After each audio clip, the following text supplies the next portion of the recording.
মুসিবতে পড়লে ফাজু দোয়াই নারী বিরাট বড় লম্বা চৌড়া দোয়া শুরু করে, তাহলে আমাদের অভ্যাস কি ভালো না খারাপ? আমাদের অভ্যাস এটা বদ অভ্যাস, যেরকম ঠিক না ভাই? কারণ বিপদ আপদ মুসিবতে পড়লে আমরা খালি আল্লাহ আল্লাহ। এই যে দেখেন ফকির মিসকিন রাস্তা দিয়ে হাঁটে, আপনার বাড়িতে যায় যাই আল্লাহ ইলাহা ইল্লাল্লাহ সুবহানাল্লাহ আলহামদুলিল্লাহ আল্লাহু আকবার, আছে নাকি নাই?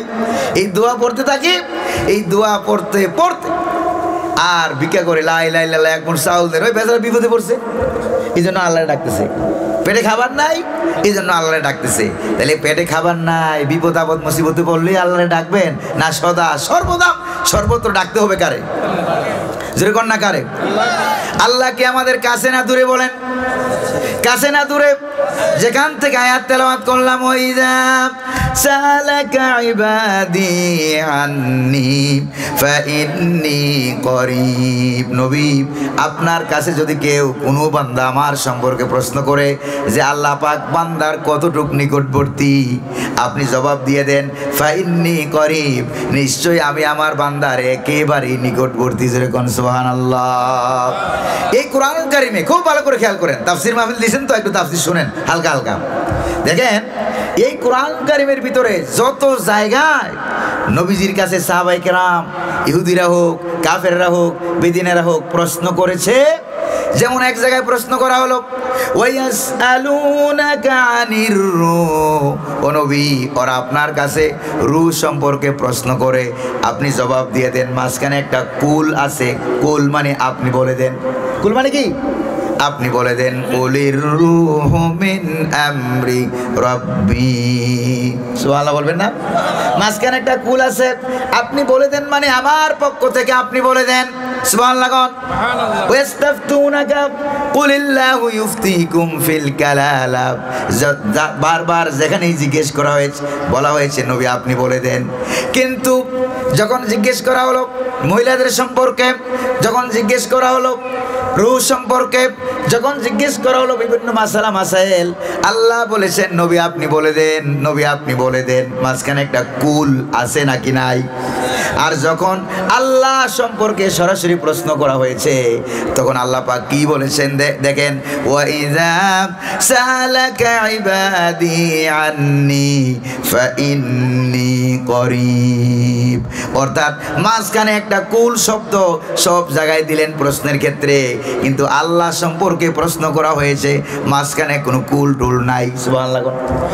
কুল টুল দিয়ে আল্লাহ পাক দূরত্ব তৈরি করতে চান নাই, ব্যবধান তৈরি করতে চান নাই, দূরত্ব তৈরি করতে চান নাই। ফাইন্নী করিব, তার মানে হলো আমি আমার বান্দার একেবারেই নিকটবর্তী। জোরে কোন সুবহানাল্লাহ। কেমন নিকটবর্তী? অন্য আয়াতে বলা হয়েছে, ওয়া নাহনু আকরাবু ইলাইহি মিন হাবলিল ওয়ারিদ। ওরে বান্দা শোনো, তোমার ঘাড়ের মধ্যে যে রগ আছে, বড় বড় রগ আছে, যে রগগুলি কাটলে পরে তুমি মারা যাবা, এই ঘাড়ের রগগুলো তোমার যতটুক নিকটবর্তী, আমি রব্বুল আলামিন তোমার এর থেকে আরো বেশি নিকটবর্তী। জোরে কোন সুবহানাল্লাহ। আল্লাহ আমার কাছে। আমরা আল্লাহরে ডাকতে জানি না, আমরা আল্লাহরে ডাকতে জানি না, দোয়া করতে জানি না। ওই যে শিশুকালে মক্তবে শিখানো হতো, খোদা তোমায় ডাকতে জানি না, পড়েন না, খোদা তোমায় ডাকতে জানি না, ডাকার মতো ডাকলে খোদায় কেমনে শুনে না। সুবহানাল্লাহ কইবেন না? আমরা ডাকতে জানি না, অথচ বিপদ আপদ মুসিবতে এই পৃথিবীতে বহুত মানুষ পাবেন নাস্তিক আছে, মুরতাদ আছে, বাম আছে, রাম আছে, আল্লাহর শিকারি মুঠি করে না। কিন্তু যখন বিপদে পড়ে যায়, নৌকা যখন ডুবার ভাব হয়ে যায়, তখন হিন্দু লোকটাও কয় আল্লাহ। ঠিক কিনা কর? যে নাস্তিক বাম রাম মুরতাদ আল্লাহরে বিশ্বাস করে না, জাহাজ যখন ডুবে যায়, তারপরে উপরে ওঠার পর প্লেন যখন এরকম কি করে, কি হেলে ডুলে আরম্ভ করে, তখন নাস্তিক বেচারাও কয় আল্লাহ আল্লাহ আমারে বাঁচাও। জোরে বলেন ঠিক কিনা? জাহাজের ভিতরে, সমুদ্রের ঝড় তুফানের ভিতরে যখন মানুষ পড়ে যায়, কোরআনে কারীমে রব্বুল আলামিন উদাহরণ সেট করেছেন, ওয়াইদা গাশিয়াহুম মাউজুন কাযুলাল দাল্লা মান তাদউনা ইল্লা ইয়া। যখন সাগরের ঝড় তুফানের ঢেউয়ের তরঙ্গমালার ভিতরে যখন মানুষ পড়ে যায়, তখন বলে যে আল্লাহ আমারে বাঁচাও, আমারে বাঁচাও। এরপরে আল্লাহ পাক বলেন আমারে ডাকার কারণে যখন আমি তারে কিনারে নিয়ে বাঁচাইয়া দেই, বাঁচানোর সঙ্গে সঙ্গে কি বলে জানো? বাঁচানোর সঙ্গে সঙ্গে বলে ফালাম্মা নাজ্জাহুম ইলাল বাররি ইযা হুম ইউশরিকুন। আল্লাহ পাক বলেন যখন আমি বাঁচাইয়া দেই, কিনারে নিয়ে বাঁচাইয়া দেই, তখন তারা আমারে বাদ দিয়ে এবার আমার সঙ্গে শিরিক করা আরম্ভ করে। ঝড় তুফান এলো, আজান দিল, আমি বাঁচাই দিলাম। এবার কয় আমার বাবা বড় বুদ্ধিমান ছিল, খাঁটি শাল কাঠ দিয়ে লোহা কাঠ দিয়ে ঘরের পালা দিছিল, গড়ির পিলার দিছিল, ঘর বড় মজবুত ছিল, নাইলে যেই ধাক্কা লাগছিল ঘর কি ঠিক তো? জোরে কোন ঠিক কিনা? আল্লাহ কয় বাঁচাই দিলাম আমি, আর এখন প্রশংসা করে আব্বার, আর এখন প্রশংসা করে দাদার। সকল প্রশংসার মালিক কে? আল্লাহ। জোরে বলেন না মালিক কে? সকল প্রশংসার মালিক হলো আল্লাহ। কুরআনুল কারীমের শুরুতেই, একবারে শুরুতেই ভূমিকার যেই সূরাটা আছে সূরাতুল ফাতিহা, প্রতি নামাজের প্রত্যেক রাকাতের ভিতরেই তো আমরা পড়ি আলহামদুলিল্লাহি রাব্বিল আলামিন। জানেন না বুঝি আপনারা এটা? তো পড়েন আমার সাথে আলহামদুলিল্লাহি রাব্বিল আলামিন। প্রশংসা বলতে যা বুঝায়, সকল প্রশংসার মালিক যিনি, তিনি কে? হযরত মুসা আলাইহিস সালামের নামটা মনে শুনেন না আপনারা? কারা কারা শুনছেন একটু হাত তুলে দেখান। মুসা আলাইহিস সালাম, এই মুসা আলাইহিস সালাম তুর পাহাড়ের উপরে উঠে, তুর পাহাড়টা কোন জায়গায়? আমি 3 বার গেছি। কয়বার? 3 বার গেছি। 2 বার উপরে উঠছি, আরেকবার সাহস করি নাই উপরে ওঠার জন্য, কারণ এত উঁচা 9 কিলোমিটার রাস্তা ঘুরে ঘুরে উপরে উঠতে হয়, পাথরের পাহাড়। একটু আপনি উপরে উঠবেন, উঠার পরে দেখবেন পাহাড়ের মাথা দেখা যায়, মনে হয় শেষ। আবার একটু উপরে উঠবেন, দেখবেন যে আরেকটা বড় পাহাড় দেখা যায়, আরেকটু উপরে উঠবেন, আরো বড় দেখা যায়। এরকম ভাবে 3-4 ঘন্টা উঠতে উঠতে একবারে শেষ প্রান্তে গিয়ে বসলাম, হাঁটতে হাঁটতে গিয়া। এই তুর পাহাড়ে একবার উঠলে আরেকবার নামলে কি হয় জানেন? 1 সপ্তাহ রেস্ট নেওয়া লাগে। কয় সপ্তাহ? 1 সপ্তাহ রেস্ট নেওয়া লাগে। এই তুর পাহাড়ের মাথায় উঠিয়া হযরত মুসা আলাইহিস সালাম আল্লাহর সাথে বিনা তারে, বিনা মোবাইলে, বিনা নেটওয়ার্কে ডাইরেক্ট কথা বলতেন। কার সাথে? আল্লাহর সাথে। জোরে কোন না কার সাথে? রব্বুল আলামিনের সঙ্গে কথা বললেন। বলতে কি হঠাৎ করে একদিন বলেন, এই ঘটনাটা ইমাম ইবনে রজব হাম্বলী রাহমাতুল্লাহ আলাইহি তার লাতাইফুল মাআরিফ নামক কিতাবে ঘটনা তিনি সুন্দর করে উল্লেখ করেছেন। একবার আল্লাহ পাকের প্রশংসা করতে গিয়া মুসা আলাইহিস সালাম বলেন যে আল্লাহ তোমার প্রশংসা কেমনে করবো আমারে বলো, কারণ যেই জিহ্বাটা দিয়ে প্রশংসা করবো এটার মালিকও তুমি। সুবহানাল্লাহ। যে জবান দিয়ে প্রশংসা করবো এটার মালিকও তুমি, যে শরীর দিয়া প্রশংসা করবো এটার মালিকও তুমি, আমার জীবনের মালিকও তুমি। আবার যেই সময়ের ভিতরে আমি প্রশংসা করব ওই সময়ের মালিকও কে? তাহলে সব কিছু মালিক তোমার, শক্তির মালিক তুমি, আমার মালিক তুমি, জমানের মালিক তুমি, ভাষার মালিক তুমি, সময়ের মালিক তুমি। আল্লাহ তোমার প্রশংসা কেমনে করবো আমারে বলো। রব্বুল আলামিন ডাক দিয়ে বলেন আল-আন শাকারতা ইয়া মুসা, ও মুসা তোমারে আমি যা যা দান করেছি সবগুলির মালিকানা নিজের মধ্যে না রেখে কেবলমাত্র তুমি স্বীকৃতি দিয়া দিলা সবগুলির মালিককে। আল্লাহ। জোরে বলেন না কে? আমার আপনার ভিতরে যা আছে সবগুলির মালিক যেহেতু আল্লাহ, তাহলে বোঝা গেল সকল প্রশংসার মালিক কে? আল্লাহ। জোরে বলেন না কে? আল্লাহ পাক বলেন মুসা তোমার এই ঘোষণার স্বীকৃতির ভিতর দিয়া আমার 16 আনা প্রশংসা তুমি আদায় করে ফেলেছো। জোরে কোন সুবহানাল্লাহ।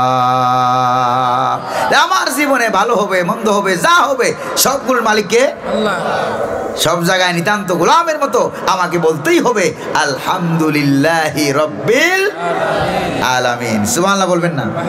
আর জোরে কোন না সুবহানাল্লাহ। এবার দেখেন কোরআনে কারিমে নবীদের দোয়া আছে নাকি নাই? জোরে কোন না আছে নাকি নাই? হযরত আইয়ুব আলাইহিস সালামের নাম কি আপনারা শুনেছেন না শুনেন নাই? 18 বছর পর্যন্ত তিনি রোগে ভুগলেন। গোটা শরীর গিরায় পড়ে গেছে, পোকা হয়ে গিয়েছে, শরীর থেকে পোকা খসে খসে পড়ছে, সমাজ থেকে মানুষেরা দূর দূর করে বের করে দিয়েছে। জঙ্গলে গিয়া তিনি আশ্রয় গ্রহণ করলেন। দীর্ঘ 18 বছর তিনি রোগে ভুগলেন। রোগে ভোগার পর এবার তিনি আল্লাহ রাব্বুল আলামিনকে ডাক দিলেন, দোয়া করলেন। কার কাছে? জোরে কোন। আল্লাহর কাছে দোয়া করলেন।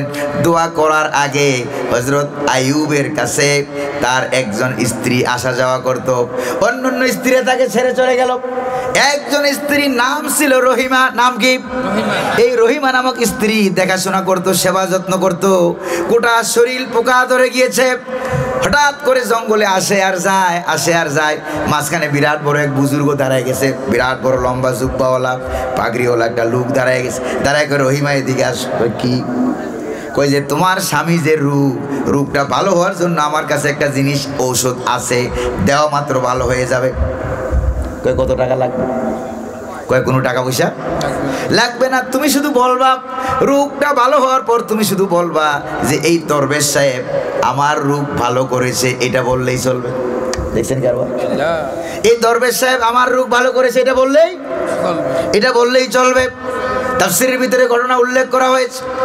এবার রহিমা চলে গেল কার কাছে? আইয়ুব আলাইহিস সালামের কাছে গিয়ে বলল, প্রাণের স্বামী, রাস্তার মধ্যে এক দরবেশ পেয়ে গেছে। এই দরবেশ সে বলেছে যদি তার কাছে একটা ওষুধ আছে, এটা খাইলে পরে তোমার রূপ ভালো হয়ে যাবে। কত টাকা নেবে? কয় টাকা পয়সা নেবে না, রূপ ভালো হওয়ার পর শুধু এটা বললেই হবে যে এই দরবেশ সাহেব আমার রূপ ভালো করেছে। আচ্ছা, রূপ ভালো করার মালিক কে? দরবেশ না আল্লাহ? আরে জোরে কর না, রূপ ভালো করার মালিক কে? আল্লাহ পাক রূপ ভালো করবেন। এবার কি হলো দেখেন, হযরত আইয়ুব আলাইহিস সালাম বললেন, তুমি নবীর স্ত্রী হওয়ার পরেও এটা কি দরবেশ নাকি ইবলিস শয়তান ভালো করে তুমি চিনতে পারো নাই। আল্লাহ যদি আমার রূপ ভালো করে, এই দরবেশের দরকার লাগবে না, ভালো করার মালিককে। জোরে কন্যা মালিককে। আল্লাহ যদি আমার রূপ ভালো করে, আমি যদি সুস্থ হই, আমি আল্লাহর নামে শপথ করি তোমাকে আমি বেদ দিয়া 100 বাড়ি মারবো, ডোররা মারবো। কয়টা? 100। কেন? নবীর স্ত্রী হওয়া সত্ত্বেও তুমি দরবেশ কোনটা আর দরকম কোনটা, ইবলিস কোনটা চিনতে পারলা না কেন? এই জন্য বেদ মারবো। কয়টা? 100 বেদ। এবার যখন রূপ ভালো হয়ে গেছে, আল্লাহ ভালো করে দিলেন, মাঝখান থেকে ঘটনা আমি পরে বলতেছি। ভালো করার পর এবার আল্লাহর নবী তো আল্লাহর নামে শপথ করছেন, স্ত্রীরে কয়টা পিঠা মারতে হবে? বাড়ি 100 বেদ মারতে হবে। এবার তিনি আল্লাহর কাছে বলেন যে আল্লাহ বলছি তো 100 বেদ মারবো, কেমনে বেদ মারি নিজের স্ত্রীরে? সুবহানাল্লাহ। বেদরা মারি কেমনে? আল্লাহ পাক বুদ্ধি শিখাইয়া দিলেন। কে শিখাইয়া দিলেন? সূরা সাদে ঘটনা উল্লেখ করা হয়েছে। রব্বুল আলামিন বুদ্ধি শিখাইয়া দিলেন, আইয়ুব রে টেনশন করার কোনো দরকার নাই, আমার কাছে সব সমস্যার সমাধান আছে। যেরকম সুবহানাল্লাহ। কি সমস্যার সমাধান আছে? রব্বুল আলামিন বললেন, খুয বিয়াদিকা তিগসাম ফাদরিব বিহি ওয়ালা তাহনাস। আছে কিনা কোরআনে? আল্লাহ পাক বলেন, আইয়ুব রে একসাথে চিকন চিকন বাঁশের কঞ্চি 100 কঞ্চি একসাথে করো। কয়টা? 100টা একসাথে করো। আস্তে করে তার পিঠের উপর একটা বাড়ি মারো। তোমার ওয়াদা ভঙ্গ করা লাগবে না, শপথ ভঙ্গ করা লাগবে না, এতেই আমি আল্লাহ 100 বাড়ি ধরে নেব। সুবহানাল্লাহ। এই বুদ্ধি শিখাই দিল কে? এবার আইয়ুব আলাইহিস সালাম তো জঙ্গলে আছে। আরে গোটা শরীরটা কি হয়ে গেছে? গোটা শরীর কিরায় পরে পোকা জর্জরিত হয়ে গেছে। সর্বশেষ যখন তিনি দেখলেন জিহ্বার ভিতরে পোকা ধরতেছে, এবার তিনি ডাক দিয়ে বললেন, আয় আল্লাহ তাআলা, গোটা শরীর জর্জরিত হয়ে গিয়েছে, পচে গিয়েছে, পোকায় জর্জরিত হয়ে গিয়েছে, দয়া করে মেহেরবানি করে আমার জিহ্বায় তুমি পোকা দিও না, আমার জিহ্বাটা তুমি ভালো রাখো, কারণ আমার জিহ্বায় যদি পোকা হয়ে যায় তোমার মতো আল্লাহর জিকির আমি কি দিয়া করব? আল্লাহু আকবার বলেন। তিনি এবার জিহ্বাটা ভালো থাকতে আল্লাহকে ডাক দিলেন। কারে ডাক দিলেন? দোয়া করলেন। আল্লাহ রাব্বুল আলামিনকে তিনি ডাক দিলেন। কোরআনে কারিমে আল্লাহ পাক হযরত আইয়ুবের দোয়া উঠাইছেন নাকি উঠান নাই? জোরে কোন।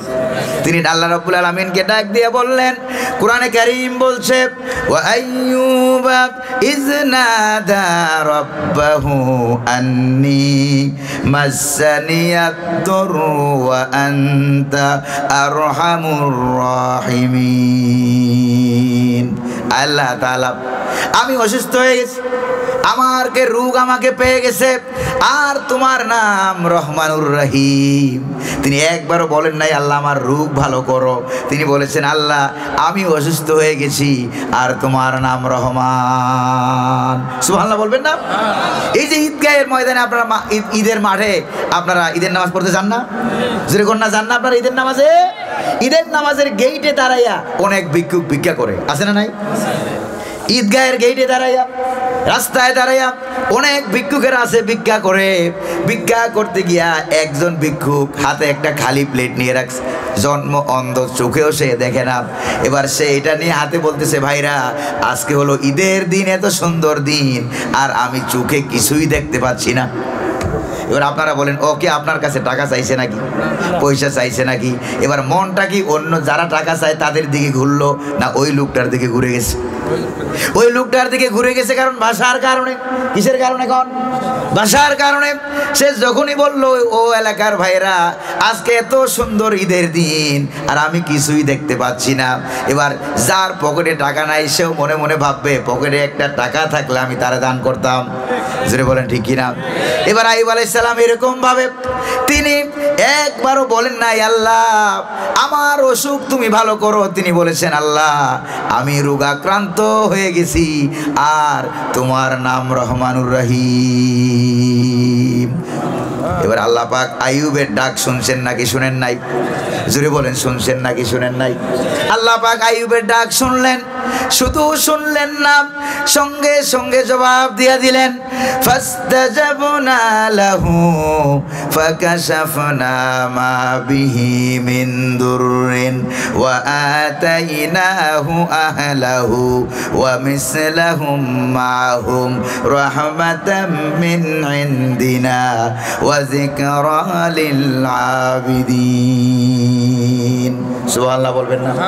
আল্লাহ পাক বলেন আইয়ুবের ডাক আমি শুনলাম, তার পরিবার পরিজন যা হারিয়ে গিয়েছিল ফিরিয়ে দিলাম, অনুরূপ আরো ফিরিয়ে দিলাম আমার পক্ষ থেকে রহমত হিসাবে। 18 বছরের ভোগা রোগকে আমি রব্বুল আলামিন মাফ করে দিলাম। জান্নাত থেকে পানি আনা হলো, হযরত জিবরাইল আলাইহিস সালাম এসে গেলেন, জান্নাতের পানি দিয়ে গোসল করানো হলো, একবারে সুন্দর করে নুরানি চেহারা বানাইয়া আমি আল্লাহ আবার তাকে তার পরিবার পরিজন আর এলাকাবাসীর কাছে ফিরাইয়া দিলাম। যে আল্লাহ আইয়ুবকে সুস্থ করছে সে আল্লাহ বুঝি আমার ভালো বানাইতে পারে না? পারে। জোরে বলেন না ভালো বানাইতে পারে নাকি পারে না? তাহলে কোরআনে কারিমে আল্লাহ আমাদেরকে সবক দিয়েছেন ওয়াইজা মারিতু ফাহুয়া ইয়াশফিন, আর আমি যখন অসুস্থ হই যিনি আমাকে সুস্থ করেন তিনি কে? আরো জোরে বলতে হবে তিনি কে? প্রিয় ভাইরা আমার নিজের শোনা একটা ঘটনা শোনেন। আমার নিজের শোনা ঘটনা, মিশরে আল আজহার বিশ্ববিদ্যালয়ে যখন লেখাপড়া পড়ায় শেষ প্রান্তে এসে টিচার্স ট্রেনিং তাদরিবুল মুআল্লিমিন 54 ঘন্টার আলাদা একটা কোর্স করছিলাম। কয় ঘন্টা? 54 ঘন্টার, প্রতিদিন 2 ঘন্টা করে হলে তো অর্ধেক দিন লাগবে, 1 ঘন্টা করে হলে কয় দিন লাগবে? 54 দিন লাগবে। সেখানে মিশরে আমার উস্তাদ ছিলেন ডক্টর হুসনি কিন্দিল, জানি না এখন জিন্দা আছে না মোরা আছে, আল্লাহ রহম করুন বলে আমি। তিনি ইউরোপ এবং আমেরিকায় গিয়ে তিনি দ্বীন ইসলামের দাওয়াত দিতেন, কালেমার দাওয়াত দিতেন। কার? আরো আসতে কোন না কার? আল্লাহ পাকের কালেমার দাওয়াত দিতেন। যেখানে দাওয়াত দিতেন সেখানে অসংখ্য গণিত ইহুদি খ্রিস্টান অমুসলিম তারা ইসলাম গ্রহণ করত। ইসলাম গ্রহণ করে কালেমা গ্রহণ করে তারা ভালো হয়ে যেত, মুসলমান হয়ে যেত। এটা ইউরোপ এবং আফ্রিকার খ্রিস্টান তারপরে ইহুদিরা তারা এটা সইতে পারে নাই, ষড়যন্ত্র করলো যে এই লোকটারে কিভাবে মারা যায়, কিভাবে হত্যা করা যায়। যেমন আমাদের বাংলার জমিনে কোরআনের পাখি আল্লামা দেলাওয়ার হোসেন সাইদি কিনে ষড়যন্ত্র করা হয়েছিল। জোরে বলেন ঠিক কিনা? এই ষড়যন্ত্র কি নতুন না পুরান? পুরাতন ষড়যন্ত্র। এমনভাবে ষড়যন্ত্র করা হলো 13টা বছর পর্যন্ত কোরআনের পাখিকে কারাগারে ঢুকিয়ে রাখা হলো। এরপরে চিকিৎসার নামে ইনজেকশন পুশ করে তাকে দুনিয়া থেকে বিদায় করে দেওয়া হলো। জোরে কোন ঠিক কিনা? তিনি ছিলেন কোরআনের পাখি। যদি এখন জিন্দা থাকতো তাহলে আমরা দেখতাম বাংলার জমিনে এমন কোনো ময়দান ছিল না, মাঠ ছিল না যেখানে কোরআনের পাখির জন্য মানুষদেরকে জায়গা দেওয়া যেত। বলেন ঠিক কিনা? আরে সেই কোরআনের পাখিকে তারা মেরে ফেললো। আমি যদি আমার কলিজাটা খুলে দেখাইতে পারতাম যে কলিজা পুরাটা দখল করে রাখছে কোরআনের পাখি। কথাবার্তার ভাবসাবে আপনারা বুঝেন না বোধ হয়? পুরাটা পুরাটা কলিজা দখল করে রাখছে কে? কোরআনের পাখি শহীদ আল্লামা দেলাওয়ার হোসেন সাঈদী রহমতুল্লাহ আলাই 2001 সালে বলে গেছিলেন, গাছের মাথায় উঠে বেশি লাফালাফি করবো না, গাছের মূলে আছে 12 কোটি ধরে আস্তে করে নাড়া দিবে, মামু বাড়ি দিল্লি গিয়ে পড়বা। ঠিক দিল্লি গিয়ে পড়ছে না পড়ে নাই? জোরে বলেন পড়ছে না পড়ে নাই? সত্য হয়েছে নাকি হয় নাই? এমন সময় আসবে ইন্দুরের গর্ত পাবা না পালাবার জন্য। ইন্দুরের গর্তে শিশুকাল থেকে আমরা ইন্দুর চিনি, কেমনি চিনি কন্ত? এই যে দাঁত পড়ছিল, এই দাঁত নিয়ে গেছিলেন কই কন্ত থেকে একটু কই গেছিলেন? কই গেছিলেন? এই ইন্দুরের কাছে গেছিলেন, যাই কি কইছিলেন? ইন্দুরে ইন্দুর আমার কোন না, আমার মোটাটা নিয়ে তোমার চিকনটা দেওয়া। আল্লাহ কয় মোটাও দিলাম আমি, চিকনটাও দিলাম, আর ওর বাপেরও শুধু আমি বানাইলাম, আর এখন দাঁত চাই ইন্দুরের কাছে। নাউজুবিল্লাহ কবেন না? সে কত এই কামরা যে আমরা করছি ঠিক হয়েছে ভাই? এটা যেরকম ঠিক হয়েছে নাকি? ঠিক হয় নাই। চিকন দাঁত দেওয়ার মালিককে, মোটা দাঁত দেওয়ার মালিককে। প্রিয় ভাইরা আমার, যেই স্যারের কাছে আমি পড়ছিলাম তিনি ছিলেন আল্লাহর ওলি। সব সময় সদা সর্বদা ওনার মুখে আল্লাহর জিকির থাকতো, হাতে একটা এরকম তসবিহ রাখতেন সব সময়। যেখানে আমি ঘুরতেছি, ক্লাস পড়াচ্ছে, ফাঁকে ফাঁকে দেখলাম সুবহানাল্লাহ সুবহানাল্লাহ পড়তেছে। সুবহানাল্লাহ কোন? কারণ তসবিহ সরা যার কাছে থাকবে, ইচ্ছাই হোক অনিচ্ছাই হোক, মুখ দিয়ে সুবহানাল্লাহ, না হয় আলহামদুলিল্লাহ, না হয় আস্তাগফিরুল্লাহ, না হয় আল্লাহু আকবার, বের হবে নাকি হবে না? কোন তো বলেন হবে কিনা?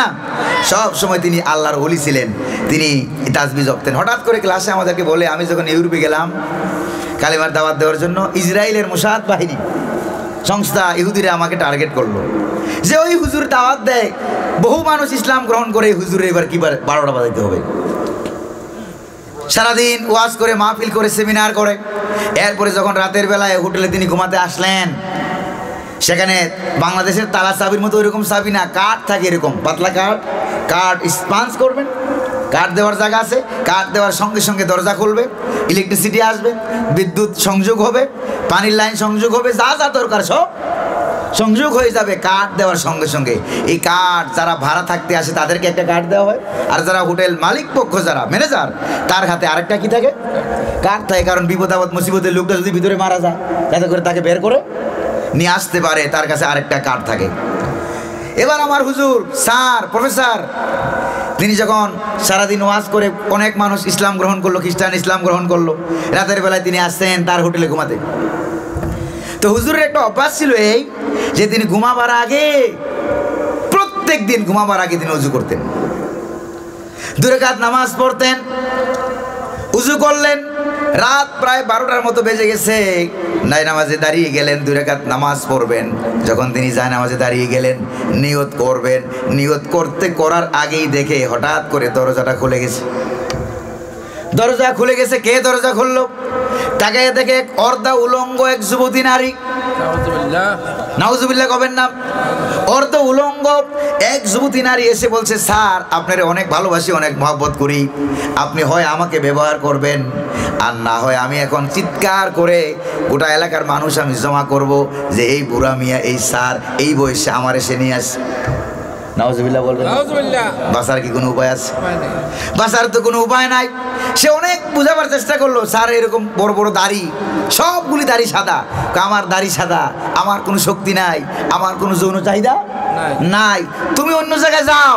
কই যে না হয় ব্যবহার করবেন, ব্যবহার করলে কি হবে? এই যে ক্লোজ সার্কিট গোপন ক্যামেরা আছে, ভিডিও ধারণ করবে, তারপরে সকালবেলায় সারা দুনিয়া ছড়িয়ে দেওয়া হবে। কি টেলিকাস্ট মিডিয়া, টেলিকাস্ট বলেন, ব্রডকাস্ট বলেন, ইলেকট্রনিক মিডিয়া বলেন, প্রিন্টিং মিডিয়া বলেন, সারা দুনিয়া ছড়িয়ে দেওয়া হবে, যার ওয়াজ শুনে তোমরা মুসলাম গ্রহণ করো, এই হুজুরের চরিত্র এরকম। নাউজুবিল্লাহ কবেন না? বারবার বুঝানোর চেষ্টা করলেন কিন্তু বুঝেন না। রাত বাজে প্রায় 12টা, 12:30। এখন যাবেন কই? এবার স্যার ওরা যখন বুঝাইতে পারেন না, বলেন ঠিক আছে তুমি একটু দাঁড়াও, আমি একটু 2 রাকাত নামাজ পড়ি নাই। কয় রাকাত? 2 রাকাত। 2 রাকাত নামাজে তিনি দাঁড়ায় গেলেন।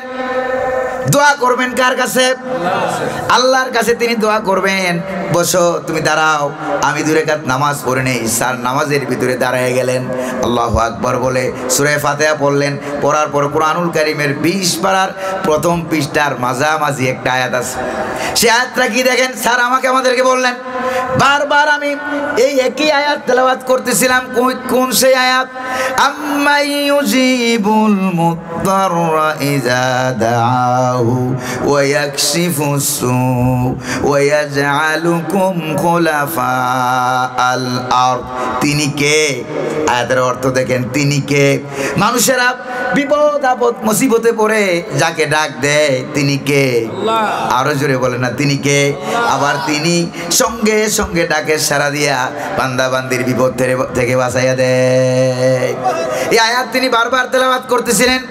কিছুক্ষণ পর রুকুতে গেলেন, দূরে প্রান্তে একটা আওয়াজ হলো, আওয়াজের দিকে ভ্রুক্ষেপ করলেন না, রুকুতে গেলেন, সিজদা করলেন। এরপরে যথারীতি 1 রাকাত নামাজ তিনি আদায় করলেন, 2য় রাকাত আদায় করলেন। এরপরে সালাম ফিরালেন, দোয়া করলেন, মুনাজাত করলেন। মুনাজাত করে দরজার দিকে তাকাইয়া দেখে ওই পর্দা লুঙ্গ মেয়ে লোকটা আর নাই, সেই দেশের নায়িকাটা আর নাই, দেখা যায় না। কাউকে কিছু বললেন না। জুতা পরে আসছিল দরজার সামনে, জুতা জোড়া পরে আছে, ওই লোকটা নাই। এবার কাউকে কিছু না বলে দরজা বন্ধ করে সারাটা রাত নামাজে আর জিকিরের মধ্যে কাটাইয়া দিলেন। আপনারা বলেন, এমন পরিস্থিতির ভিতরে কারো ঘুম আসবে নাকি? কারো ঘুম আসবে না। এরপর দিন সকালবেলায় যখন সেমিনারে চলে গেলেন, যাই দেখে হাজার হাজার ইহুদি খ্রিস্টান হাজির হয়ে গেছে। তিনি সেখানে ওই যে ডক্টর জাকির নায়কের নাম শুনছেন না আপনারা, দেখছেন না টেলিভিশনে মিডিয়ায়, ওই রকম তিনি সেখানে আলোচনা করলেন, ওয়াজ করলেন, বয়ান করলেন। বহু খ্রিস্টান ইসলাম গ্রহণ করলো। সেমিনার শেষ হয়ে গেল।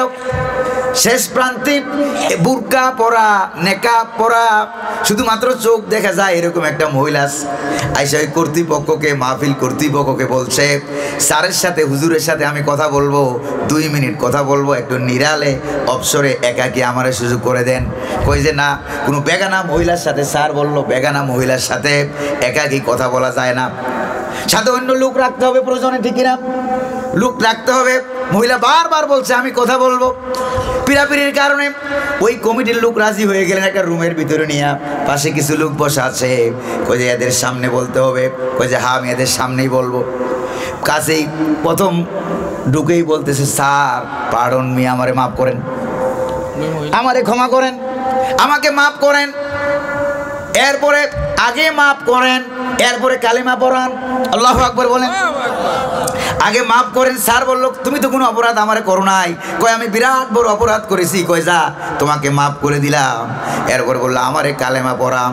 এবার স্যার বললো তাহলে তুমি পড়ো, আশহাদু আল্লা ইলাহা ইল্লাল্লাহু ওয়াহদাহু লা শারীকা লাহু ওয়া আশহাদু আন্না মুহাম্মাদান আবদুহু ওয়া রাসূলুহু।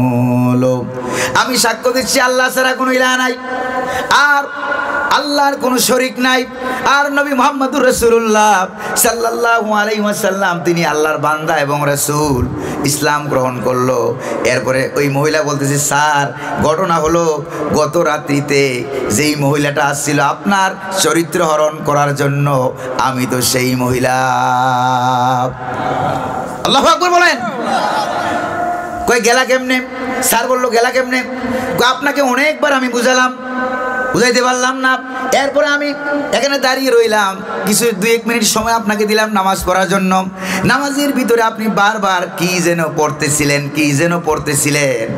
হঠাৎ করে আমি দেখলাম যেখানে আমি দাঁড়িয়ে আছি পাশে যেই রুমের দেয়ালটা আছে, হঠাৎ করে তাকিয়ে দেখলাম দেয়ালের ভিতর থেকে বিরাট বড় এক বাঘ আমার দিকে হা করে আসতেছে আমাকে খাওয়ার জন্য, জান বাঁচাবার জন্য।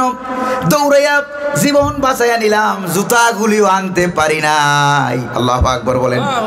ভাইয়েরা আমার, এই গভীর রজনীতে যে ডাক দিল বাঘের মাধ্যমে আল্লাহ পাক হুজুরের চরিত্রকে বাঁচাইয়া দিলেন। তিনি কে? আল্লাহ। তিনি কে? সে আল্লাহ বুঝি আমার ডাক শুনে না? আপনার ডাক শুনে না? শুনে কিনা কোন? তিনি শুনলেন এই বিরাট বড় আপদ বিপদ থেকে, বালা মুসিবত থেকে যিনি বাঁচাইয়া দেন, সবাই যিনি বাঁচাইয়া দেয় তিনি কে? তিনি হলেন আল্লাহ। আবার দেখেন কোরআনে কারিমে হযরত ইউনূস আলাইহিস সালামের দোয়া আছে নাকি নাই? আছে কিনা? ইউনূস আলাইহিস সালাম মাছের পেটের ভিতরে মাছ তারে গিলে ফেললো, আছে কিনা কোরআনে? মাছ গিলে ফেললো। এই মাছটারে তাফসীরের ভিতরে আছে, হালকা বাতাস করে পিছনের দিকে। তারপরে এই মাছটারে আরেকটা মাছে গিলে ফেলছে। আবার সাগরের তলদেশে অন্ধকার, পানির নিচে কোনো টিউবলাইটের ব্যবস্থা আছে নাকি? মাছের পেটের ভিতরে অন্ধকার। আবার অমাবস্যা রাত্রির অন্ধকার, একটা অন্ধকার না, বহুমাত্রিক অন্ধকার। বহুমাত্রিক অন্ধকারের ভিতরে হযরত ইউনূস আলাইহিস সালাম ডাক দিলেন কারে? কোরআনে কারিমে রব্বুল আলামিন বলেন ফানাদা ফিজ জুলুমাত, বহুমাত্রিক অন্ধকারের ভিতরে তিনি দোয়া করলেন কারে? ডাক দিলেন কারে? তাফসীর ইবনে কাসিরের ভিতরে আসছে হযরত ইউনূস আলাইহিস সালাম মাছের পেটের ভিতরে ঢুকতে দেরি হলো, রব্বুল আলামিন ডাইরেক্ট নোটিশ করে দিলেন মাছের প্রতি, মাছ জীবনে তো বহুত খাবার খেয়েছো, কিন্তু আজকে যেটা খেয়েছো এটা তোমার রিজিক না, খাইয়া হজম করতে পারবা না। সুবহানাল্লাহ। আর হযরত ইউনূস আলাইহিস সালাম তিনিও একটা কাম করলেন, মাছের পেটের ভিতরটাকে তিনি জায়নামাজ বানায় ফেললেন। সুবহানাল্লাহ। তাফসীর ইবনে কাসিরের ভিতরে আছে, ইমাম ইমাদউদ্দিন ইবনে কাসির রাহমাতুল্লাহ আলাইহি লিখেন, তিনি মাছের পেটের ভিতরে সিজদা করে আল্লাহকে বললেন, আয় রব, ও আমার রব, সাজাদতু লাকা ফি মাউযাইন লাম ইয়াসজুদ ফিহা আহাদুন ক্বাবলি, ও আল্লাহ এমন জায়গায় তোমারে সিজদা করেছি, এই জায়গায় আমার আগে দুনিয়ায় কেউ তোমারে সিজদা করতে পারে না। সুবহানাল্লাহ। আল্লাহ এমন জায়গায় মাছের পেটের ভিতরে কেউ আল্লাহরে সিজদা করতে পারছে? যেরকম পারছে নাকি? পারে নাই। সিজদায় গেলেন, এই কথাটা বললেন, আর ডাক দিলেন কারে? ডাক দিয়ে বললেন লা ইলাহা ইল্লা আনতা সুবহানাকা ইন্নী কুনতু মিনাজ জালিমিন। পারেন না আপনারা? দোয়াটা বুঝি পারেন না? এই দোয়ার নাম কি? দোয়া ইউনূস। যেরকম নাম কি? দোয়া ইউনূস। এখন দোয়া ইউনূসও কারো কারো কপালে নাই, বিপদ আছে, কিন্তু কারো কারো কপালে দোয়া ইউনূসও নাই। কারণটা কি? কারণ ওরা গেছে বালাইয়া, আল্লাহ আবার যারে বসাইছে ওর নাম ইউনূস। ওর নাম কি? ইউনূস। এবার দোয়া ইউনূস পড়তে গেলে ইউনূসের নাম নেওয়া লাগে, কলজা খাইটে যায়। যেরকম ঠিক কিনা? এই জন্য দোয়া ইউনূসটাও কারো কারো কপালে নাই, কিন্তু আমাদের কপালে দোয়া ইউনূস আছে নাকি নাই? পারেন না আপনারা? পড়েন লা ইলাহা ইল্লাল্লাহ, আমি তো জালেমদের অন্তর্ভুক্ত হয়ে গেছি, তোমার হুকুমকে আমি অমান্য করেছি, আল্লাহ তুমি আমারে বাঁচাও। মহাসাগরের পেটের ভিতরে অন্ধকার রাত্রির ভিতরে কোনো ইন্টারনেট সেইকালে ছিল না, নেটওয়ার্ক নাই, ইন্টারনেট নাই, ওভারনেট নাই, কোনো কিছু নাই। এই বহুমাত্রিক অন্ধকারের ভিতরে হযরত ইউনূস আলাইহিস সালাম যে আল্লাহকে ডাক দিলেন, আল্লাহ রাব্বুল আলামিন বুঝি সেই ডাক শুনে নাই? জোরে কন্যা শুনছেন নাকি শুনে নাই? আল্লাহ রাব্বুল আলামিন সেই ডাক শুনেছেন, আর সঙ্গে সঙ্গে জবাব দিয়ে দিলেন, ফাস্তাজাবনা লাহু ওয়া নাজ্জাইনাহু মিনাল গাম্মি ওয়া কাযালিকা নুনজিল মুমিনিন। সুবহানাল্লাহ বলবেন না? যে আল্লাহ আল্লাহ পাক বলেন, আমি তার ডাকের জবাব দিয়ে দিলাম, মাছের পেটের ভিতর থেকে আমি তারে বাঁচাইয়া দিলাম। মাছ হজম করতে পারলো না, মাছের পেটের ভিতরে যন্ত্রণা সৃষ্টি হয়ে গেল, বমি করে বের করে দিতে পারলে যেন বেঁচে যায়, দৌড়ে চলে গেল সাগরের কিনারে। সাগরের মাঝখানেও তো বমি করে দিতে পারতো, তাইলে তো ইউনূস আলাইহিস সালাম বাঁচতে পারতেন না। জোরে বলেন ঠিক কিনা? প্রিয় ভাইরা আমার, বর্তমান পৃথিবীর বিজ্ঞানীরা বলেছেন যে একটা মানুষ সর্বোচ্চ 5 মিনিট পর্যন্ত শ্বাস বন্ধ করে থাকতে পারে। কয় মিনিট? 5 মিনিট।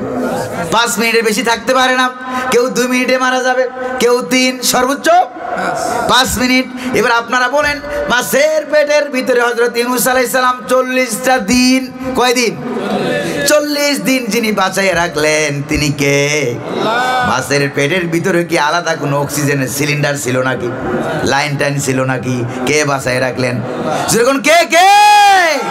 আল্লাহ পাক বাঁচাই রাখলেন। তো সে আল্লাহ বুঝি আমার আপনার বাঁচাইতে পারে না বোধহয়। তো বিপদ আপদ বালা মুসিবতে কেন আপনি মাজারের কাছে গিয়ে বলবেন খাজা বাবা আমারে ছেলে দাও, খাজা বাবা আমারে মেয়ে দাও? খাজা বাবারে বানাইছে কে? যেরকম না কে বানাইছে? বলে আপনার বুঝি সে আল্লাহ বুঝি ছেলে দিতে পারে না? সে আল্লাহ বুঝি মেয়ে দিতে পারে না? অনেক আগে একবার গেছিলাম চট্টগ্রাম, বাইজিদ বুস্তামির মাজার আছে, এখানে ওরা বানাইছে বাজার।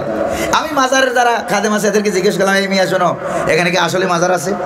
কই যে হুজুর আপনি আলেম মানুষ, আপনার সঙ্গে তার মিথ্যা কথা বলা যায় না, আসলে তো এখানে মাজার টাজার নাই। তা আমি বললাম বাইজিদ বুস্তামির মাজার তো ইরাকে, তোমরা এখানে পাইলে কই? কই যে বাইজিদ বুস্তামি এখানে আসছিল, এখানে একবার আইসা বসছিল, ওই বরকতে আমরা মাজার বানাই ফেলাইছি। নাউজুবিল্লাহ হবেন না? ওই বরকতে মাজার বানাই ফেলাইছে। মাজারের পাশে একটা গাছ, এই গাছের গোড়া থেকে আগা পর্যন্ত সুতা দিয়া ইট পাথর, তারপরে কাগজ, বিভিন্ন কাগজ তাবিজের মতো এরকম বাঁধা। কাছে গেলাম, পোলাবেন মানুষ তো, যখন গেছি যে একটা কাগজ খুলে দেখি কি লেখা আছে।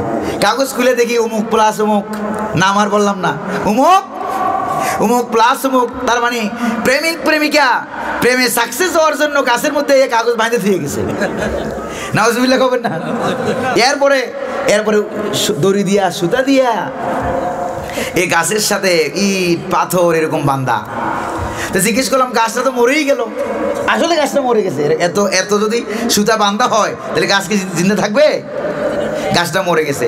পরে যে ওরা বললো যে, কই যে হুজুর এই দড়ি দিয়া সুতা দিয়া ইট পাথর এগুলি বান্ধা, কই যাদের বিবাহ শাদী হয়েছে বাচ্চা কাচ্চা হয় না, ওরা আইসা দড়ি দিয়া সুতা দিয়া ওই গাছের মধ্যে এগুলি বাইন্ধা রেখে গেছে, যাতে করে এগুলি যেরকম ওজন পেটের ভিতরে এরকম আস্তে আস্তে ভার হইয়া ওজন হইয়া ছেলে হোক মেয়ে হোক যা হোক সন্তান হয়ে যাক। নাউজুবিল্লাহ করবেন না? ওই গাছের খুশি ক্ষমতা আছে সন্তান দেওয়ার। জোরে কোন? ছেলে দেওয়ার মালিককে, মেয়ে দেওয়ার মালিককে। কোরআনে কারীমে রব্বুল আলামিন বলেন, ওয়ালিল্লাহি মুলকুস সামাওয়াতি ওয়াল আরদ ইয়াহাবু লিমান ইয়াশাউ ইনাসা। আছে কিনা কোরআনে? রব্বুল আলামিন বলেন ইলা আখিরিল আয়াত, আকাশ এবং জমিনের সমস্ত সম্পদের মালিককে। সেই রব্বুল আলামিন বলেন, যাকে খুশি আমি মেয়ে দান করি। শুরু করলেন মেয়ে দিয়া, কি দিয়া?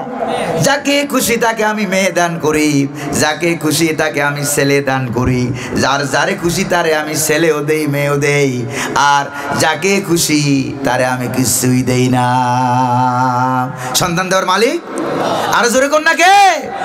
সন্তান দেওয়ার মালিক হচ্ছেন আল্লাহ। একটু মনের থেকে অন্তর থেকে ডাক দিয়ে বলেন না আল্লাহ, আর জোরে কোন না আল্লাহ। এখন মাইক দিয়ে ডাক দিয়েও আল্লাহরে পায় না। আর সেখানে মাইক টাইক মোবাইল টেলিফোন কিচ্ছু ছিল না। হযরত বেলাল রাদিয়াল্লাহু তাআলা আনহু আজান দিতেন, সাত আকাশ ফুরে সে আজান চলে যাইতো আরশে আজিমে। সুবহানাল্লাহ কইবেন না? আর জোরে বলবেন না সুবহানাল্লাহ? বিশ্বকবি আল্লামা ইকবাল তার জবাব শেখার মাঝামাঝি উল্লেখ করেছেন, রহ গয়া রসমে আজাব রুহে বেলালি না রহি, রহ গয়া রসমে আজাব রুহে বেলালি না রহি, ফলসফা রহেগা है तलकीने गजाली ना रही। আজানের প্রচলন আছে আগের মতোই, ঠিক কিনা? আজানের প্রচলন আছে আগের মতোই, বেলালের সেই রূহ নেই, বেলালের সেই রূহ নেই। আজও সেই কোরআন আছে, হাদিস আছে, সেই মানার মানুষ নেই, ঠিক কিনা বলেন? তাফসীর মাহফিল আছে আগের মতো, ওই মাহফিলগুলো আছে আগের মতোই, আল্লামা সাইদির সেই রূহ নেই, আল্লামা সাইদির সেই রূহ নেই। জোরে কোন ঠিক কিনা? প্রিয় ভাইয়েরা আমার, একবার অন্তর থেকে ডাক দিলে মোবাইল টেলিফোন মাইক কিচ্ছু লাগবে না, ডাইরেক্ট গিয়ে আরশে আজিম পর্যন্ত পৌঁছে যাবে। ওই আন্তরিকতার অভাব আছে নাকি নাই?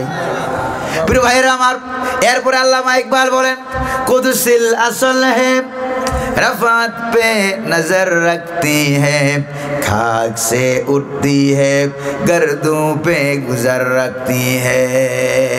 অন্তরটা যদি ভালো হয়, মাটিটা জমিনটা যদি ভালো হয়, জমিনকে তিনি অন্তরের সাথে উদাহরণ দিয়ে বললেন, জমিন যদি ভালো হয়, খাক যদি ভালো হয়, অন্তর যদি ভালো হয়, অন্তরের ডাকটা আরশে আজিম পর্যন্ত পৌঁছে যায়। এরপরে তিনি আরো বলেন, উঠ গে আওয়াজ মেরি তাপ বেফালাক তক যা পৌঁছে, यानी उस गुल की महक अर्श अजीम तक जा पहुँचे।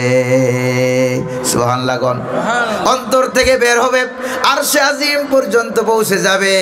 এরপরে তিনি বলেন, দিল সে जो बात निकलती है असर रखती है, पर नहीं ताकते परवाज मगर रखती है। অন্তর থেকে যে ডাকটা বের হয়, এটা দুনিয়ার ইথার ওয়েব আকাশ পেরিয়ে, সাত আকাশ ঘুরে, আরশ কুরসি লৌহা কালাম পেরিয়ে আল্লাহ পাকের আগমন দরবারে চলে যায়। সুবহানাল্লাহ বলবেন না? আন্তরিকতার অভাব, যদি বলেন না কিসের অভাব? আন্তরিকতার অভাব। এই জন্য দোয়া কবুল হওয়ার জন্য 1 নম্বর শর্ত হইল আন্তরিকতা। যেরকম 1 নম্বর শর্ত কি? আন্তরিকতা, ইখলাস লাগবে। আন্তরিকতা ছাড়া কারো দোয়া কবুল হবে না। যদি আন্তরিকতা সহকারে ডাক দেয়, তাইলে ফেরাউনের দোয়াও কবুল হয়। হয়েছে কিনা? কোরআনে আছে নাকি নাই? আবু জাহেলের দোয়া কবুল হয়েছে নাকি হয় নাই? যেরকম হয় নাই? আন্তরিকতা নিয়ে আবু জাহেলও ডাক দিল কারে? খুব ভালো করে খেয়াল করেন, মুহাম্মদ সাল্লাল্লাহু আলাইহি ওয়াসাল্লাম সাহাবায়ে কেরামদেরকে নিয়ে চলে গেলেন বদরের যুদ্ধে, যুদ্ধ করার জন্য, জিহাদ করার জন্য চলে গেলেন। আল্লাহর কাছে দোয়া করলেন, এমন ভাবে হাত তুললেন। আর এখন অনেক হুজুর বাইরেছে, বাতি হুজুর। কি হুজুর? বাতি হুজুর বাইরেছে, কই যে এখন দোয়া টোয়া নাকি নাই, দোয়া টোয়া নাকি লাগে না। নাউজুবিল্লাহ কবেন না? হ্যাঁ, আছে নাকি নাই? এমন ভাবে হাত তোলেন, বুখারী শরীফের রাওয়ায়াত। সাহাবায়ে কেরাম দাঁড়িয়ে আছে, আবু বকর সিদ্দিক দাঁড়িয়ে আছেন, এমন ভাবে হাত তুললেন, আল্লাহুম্মা আনশুদুকা আহদাকা ওয়া ওয়াদাক আল্লাহুম্মা ইন শি'তা লাম তুবাদ।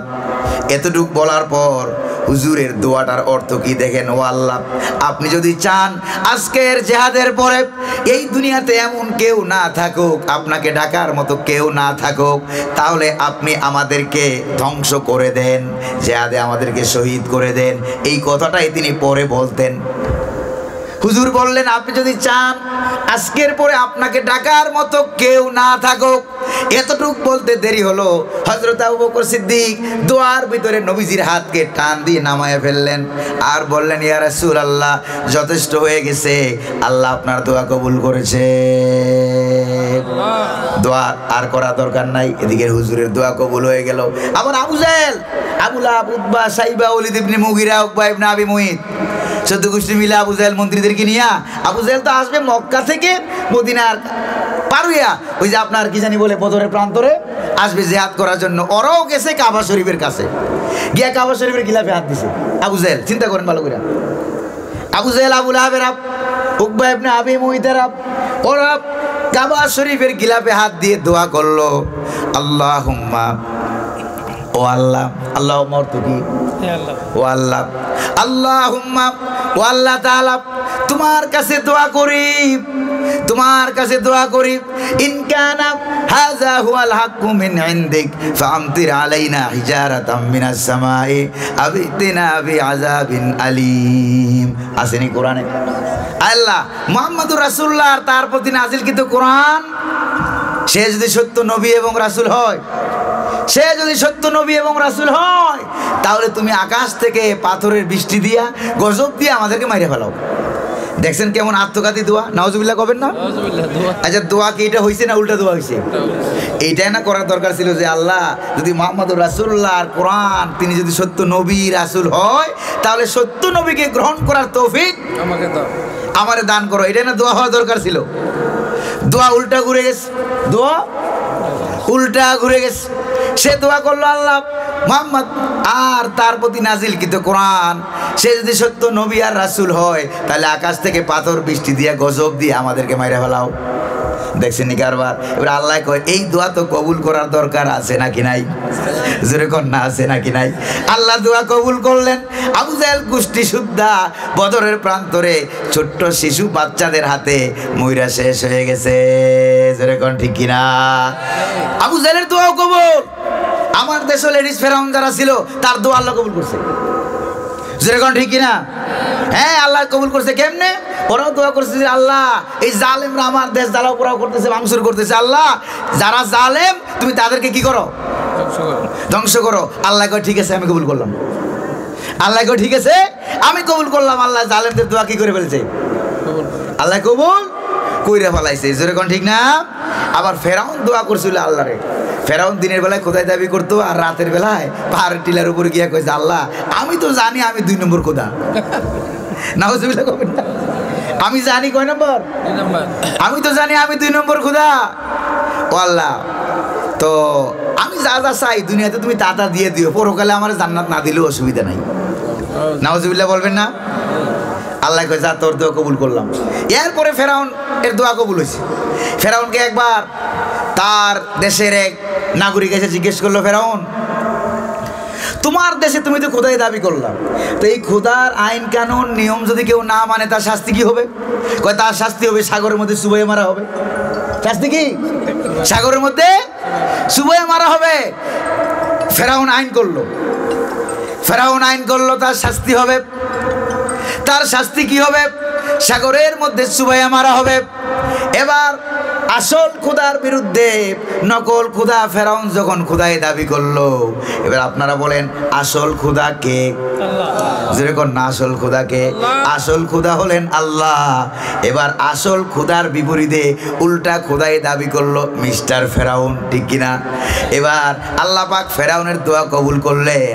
এরপরে এই ফেরাউনটাকে সাগরের মধ্যে ডুবাইয়া আর সুবাইয়া মারলেন কে? তাহলে মাঝে মাঝে জালেমের দোয়া কি হয়? কবুল হয়। যখন আত্মঘাতী দোয়া করে, জালেমরা যখন আত্মঘাতী দোয়া করে, তখন আল্লাহ পাক ইসলামকে আর তার পয়গম্বরকে রক্ষা করার জন্য জালেমদের দোয়া আল্লাহ পাক কি করেন? কন্ত কবুল করেন। প্রিয় ভাইরা আমার, দোয়া কবুল হওয়ার জন্য 1 নম্বর শর্ত হলো, দোয়া কবুল হওয়ার জন্য 1 নম্বর শর্ত হলো অবশ্যই অবশ্যই আপনার মন দিলের ভিতরে অন্তরের ভিতরে আন্তরিকতা থাকতে হবে।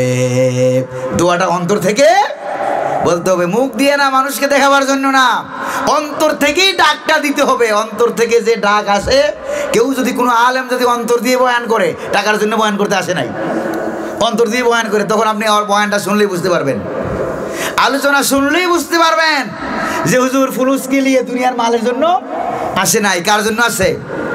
যেরকম না, কার জন্য আসে? আর এখন তো একটু মোবাইল টোবাইল দিয়ে, ইউটিউব দিয়ে একটু ভাইরাল হয়ে গেলে সর্বনাশ।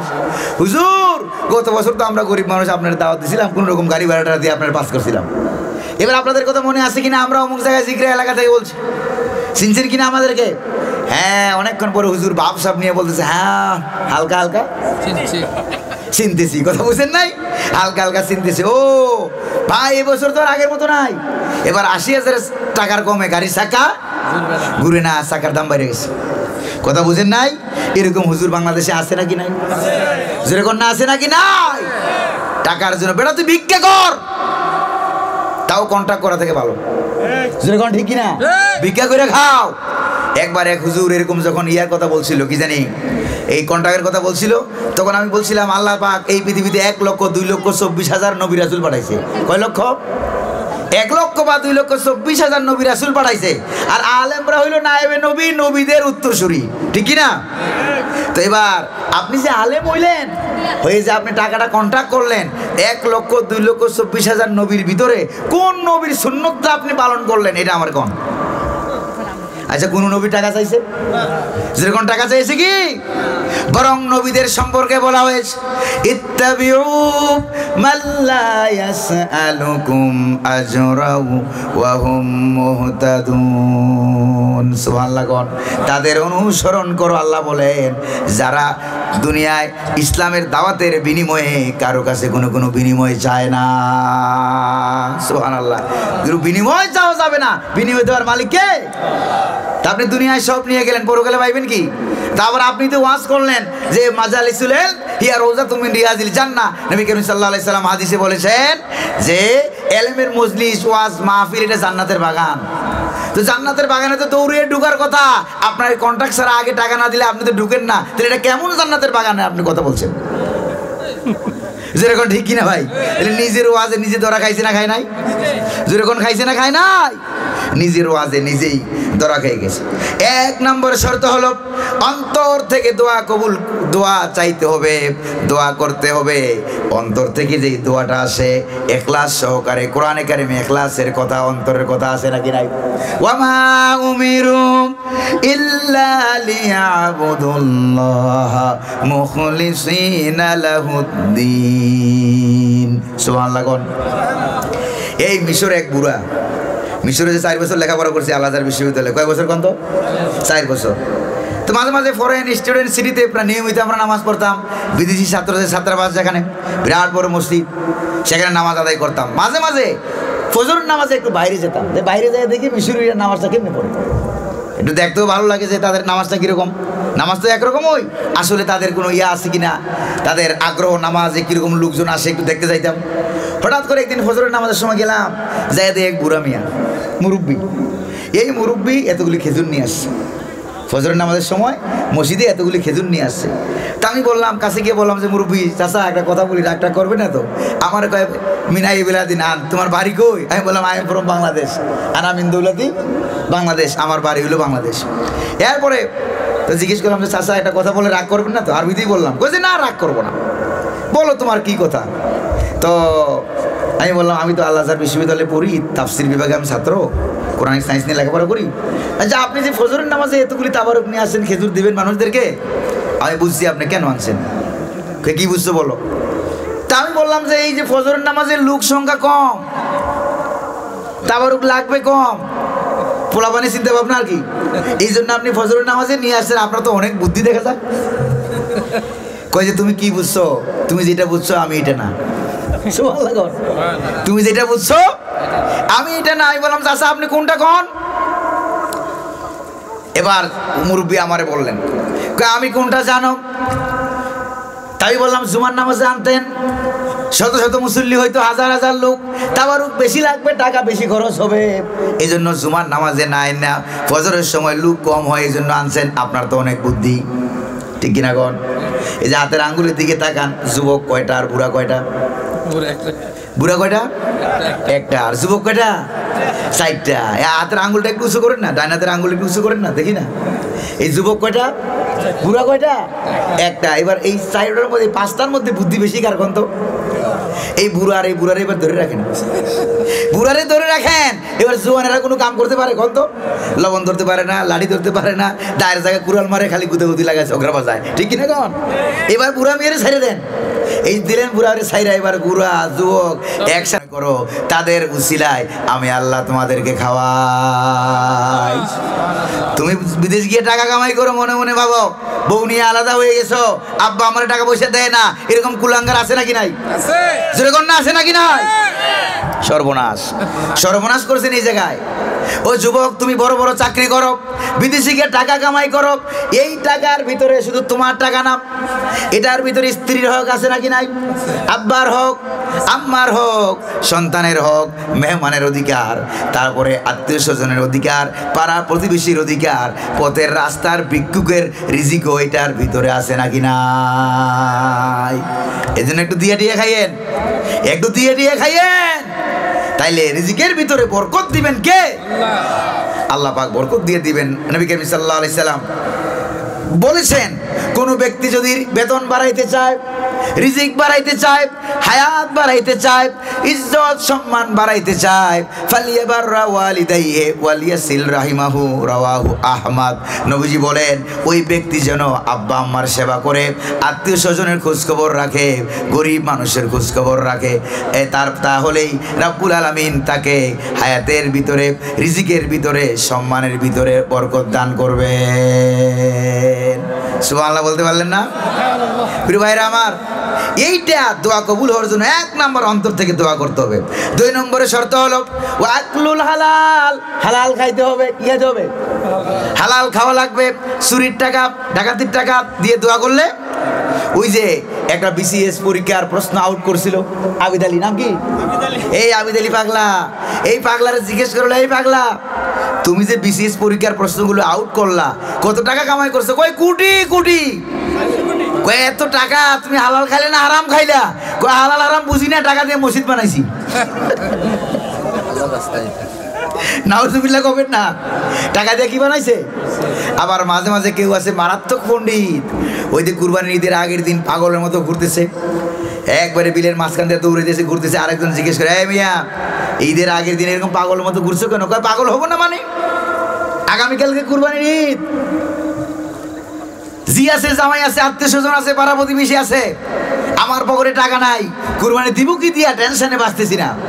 এবার বন্ধু বলে, মিয়া ওই যে দেখো মাঠের মধ্যে বিলে অনেক গরু ছাড়া, কোনো মালিক টালিক দেখা যায় না, ওখান থেকে একটা লোক, ওখান থেকে একটা নিয়া চুপচাপ নিয়ে রাখে দাও, আগামীকালকে কুরবানির সময় জবাব করে দিবা, বিসমিল্লাহ আল্লাহু আকবার বলে জবাব করে দিবা।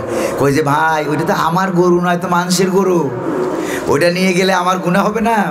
কই তুমি হিসাব টিসাব বুঝো না, এই যে তুমি না বলে নিয়ে যাবা, চুরি করে নিয়ে যাবা, চুরির পাপ, আবার নিয়ে দেবে কুরবানি, চুরির পাপ আর কুরবানির সওয়াব ভগ্নাংশের মতো কাটাকাটি হয়ে যাবে, মাঝখান দিয়ে গোস্ত খাবা ভাও, কথা বুঝো নাই? আচ্ছা কোন এগুলি বলে আল্লাহরে বুঝানো যাবে কি? যখন বুঝানো যাবে হারাম দিয়ে কুরবানি দিলে কুরবানি কবুল, এমনকি হারাম দিয়া যদি কেউ হজ করে গিয়া লাব্বাইক বলে, কাবার চতুর্দিকে তাওয়াফ করে আর বলে লাব্বাইক আল্লাহুম্মা লাব্বাইক লাব্বাইক লা শারীকা লাক লাব্বাইক ইন্নাল হামদা ওয়ান নি'মাতা লাকা ওয়াল মুলক লা শারীকা লাক, তালবিয়া আছে নাকি নাই?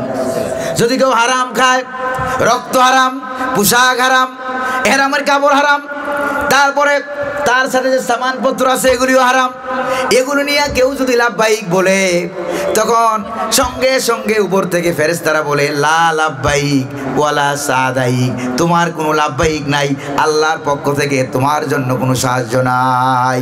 কারণ কি? আকলুকা হারাম ওয়া মালুকা হারাম ওয়া জাতুকা হারাম ওয়া দামুকা হারাম, তোমার খাওয়া হারাম, সাথে মালামাল হারাম, পোশাক হারাম, তোমার শরীরের রক্ত হারাম। এত হারাম নিয়ে যদি কেউ দোয়া করে, আল্লাহ পাক হারাম খুরের দোয়া কবুল করেন না। হারাম খুরের দোয়া কি হয় না? কবুল হয় না। প্রিয় ভাইরা আমার, কয় নাম্বার গেল? 2 নম্বর। 3 নম্বর হলো দোয়া কবুল হওয়ার শর্ত হলো ওয়া মুকিনুন বিল ইজাবা, আল্লাহ আমার দোয়া কবুল করবেন, এইটা এই বিশ্বাস নিয়ে দোয়া করতে হবে যে আমি যত বড় গুনাহগার হই না কেন আল্লাহ আমারে ফিরাইবেন না। সুবহানাল্লাহ। আমি যত বড় গুনাহগার আল্লাহ আমারে ফিরাইবেন না। নবী করিম সাল্লাল্লাহু আলাইহি সাল্লামের মক্কি জিন্দেগিতে তখন ইসলামের রাষ্ট্র কায়েম হয় নাই।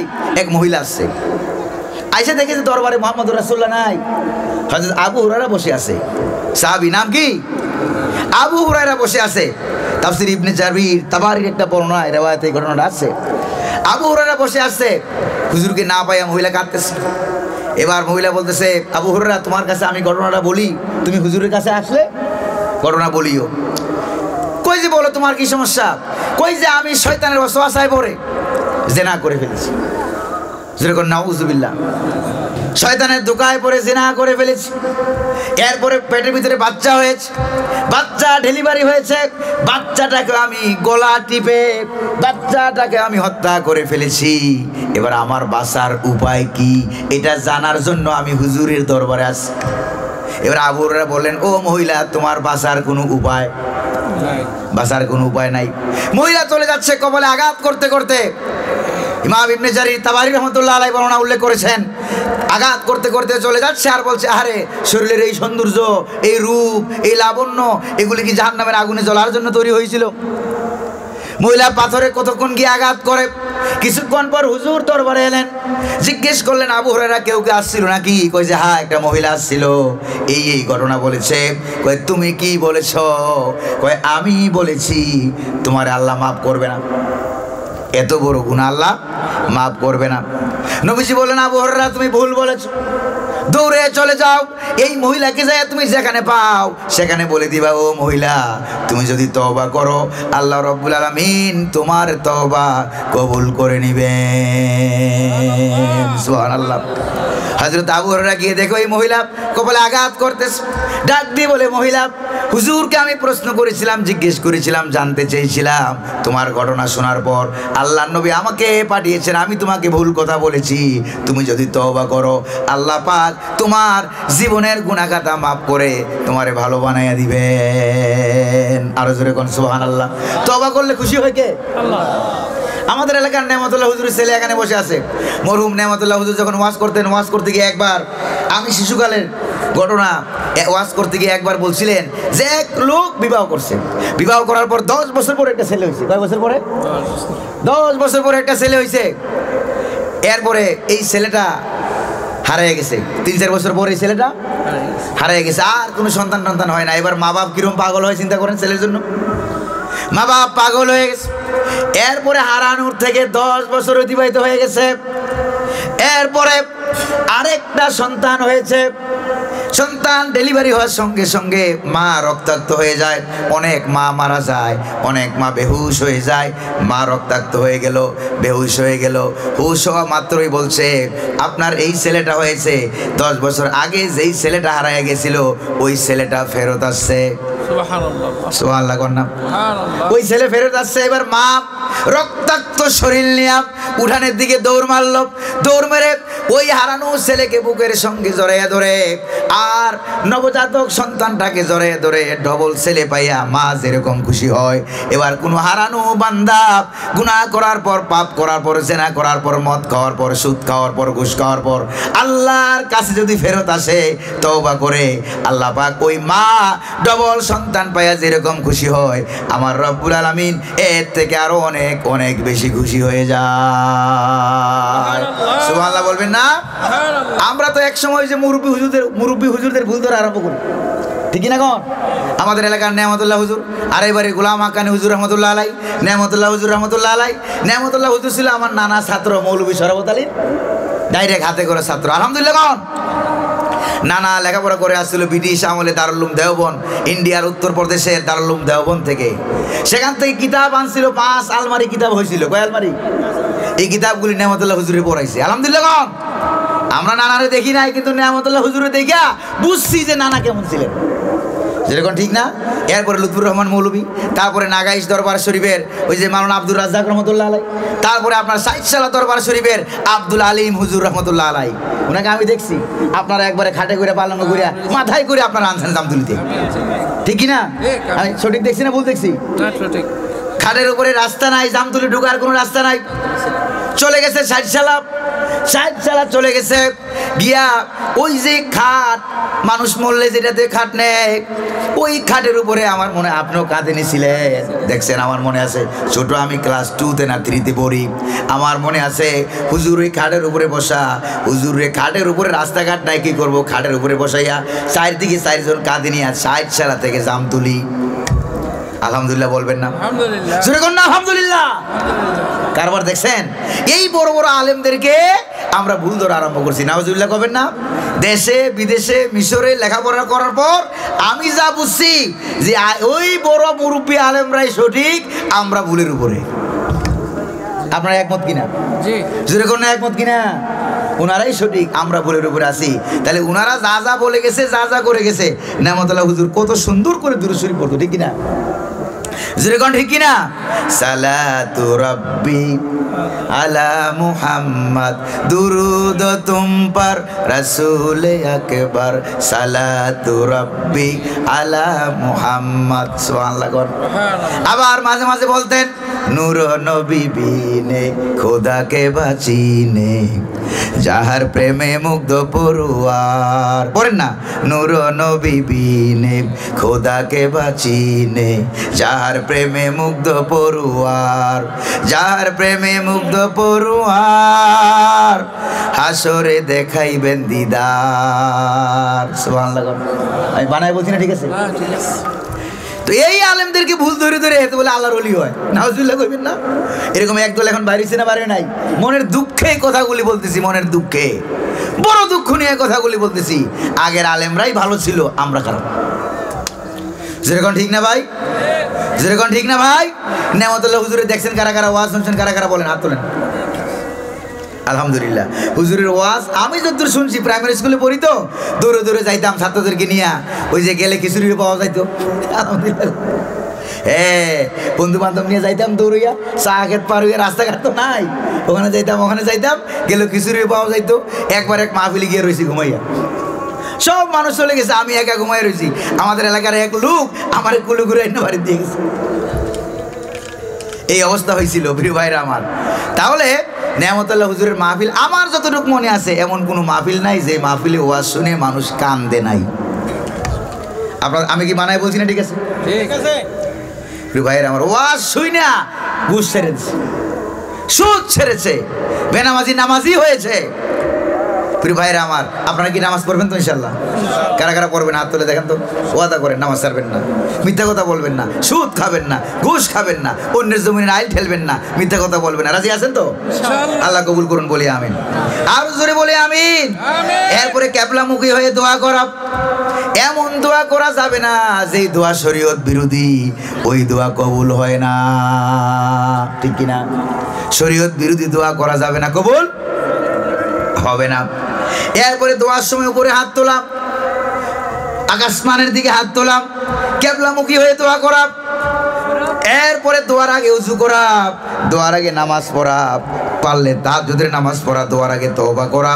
এরপরে তওবা করে করে আল্লাহর কাছে বলা যে আল্লাহ, অনেক অপরাধ আমি করে ফেলেছি, জীবনে আর গুনাহ করব না, ঠিক কিনা?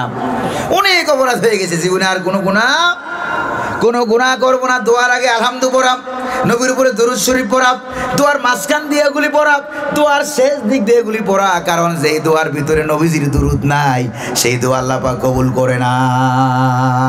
কবুল করে? সেই দোয়া আল্লাহ পাক কবুল করে না। প্রিয় ভাইরা আমার, এই জন্য রাব্বুল আলামিন বলেন, ওয়াকালা রাব্বুকুম উদউনি আস্তাজিব লাকুম।